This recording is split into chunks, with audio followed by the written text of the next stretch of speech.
about to ask you a question, and I want you to answer it right from the heart. What is the first answer that comes to mind? If hell wasn't real, would you still follow Jesus? And based off your answer to that question, we can pretty much determine where you are in your faith and your perception of Christ and the Bible. If you honestly said no, then that tells us that your faith, quote unquote, comes from fear. Fear is not something that Christ utilizes. That is something that is only taught in religion. God does not operate on our fear. He operates on our faith. The only one who operates out of fear, who gets us to operate out of fear, is the enemy. Even things like depression as a spirit, anxiety, stress, things like that, they're all extensions of fear.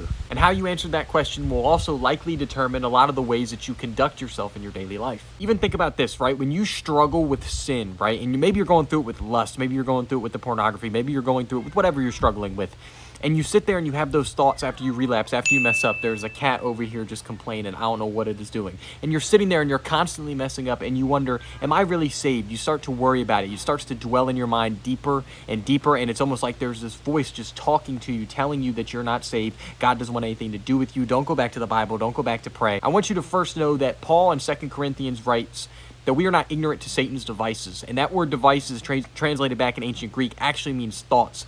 So what Paul was saying is Satan can penetrate our thoughts. He can not penetrate in the sense that he can possess us, but he can penetrate and give us thoughts, try and implant them into our mind, give us a seed of doubt, give us a seed of fear. If you're still trying, if you have a repented heart, you got up, you repented, you spoke it, you confessed it, you are saved. The salvation had nothing to do with you. Everything about salvation was taken care of for you by Christ on the cross. It was a fulfillment of covenant, blood covenant. Part of the reason he went to the grave and he was down for 3 days, he went to hell. He conquered hell. The gates of hell flew open wide. Christ conquered hell too. Even the word that like we talk about salvation, I believe it comes from the ancient Greek word that is sozo, if I'm saying it correctly, which actually doesn't just pertain to salvation, although that's part of it. It actually means you're saved in every type of way. It means you would receive the blessings of the Bible in every type of way. So the word sozo would actually mean salvation. It would mean healed. It would mean provided for. It would mean taken care of, at peace. All of these things would be provided in your sozo. And the reason I'm telling you that is because that's the exact reason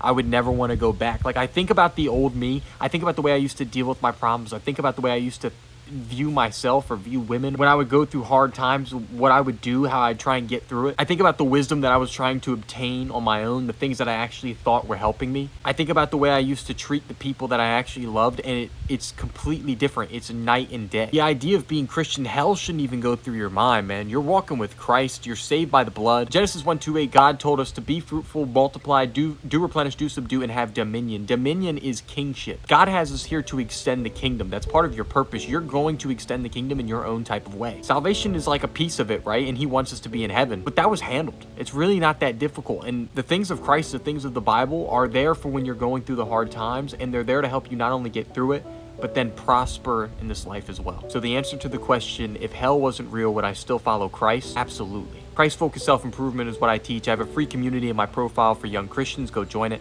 There's a free guide on how to quit pornography in there. People are talking in there literally all the time from all over the world. We have over 2,000 members. And I'm doing a free call this Friday where you can come in and ask me questions 100% free. It's a Q&A. So go join it right now. Subscribe if you haven't already. I'm trying to upload every single day, and stay blessed.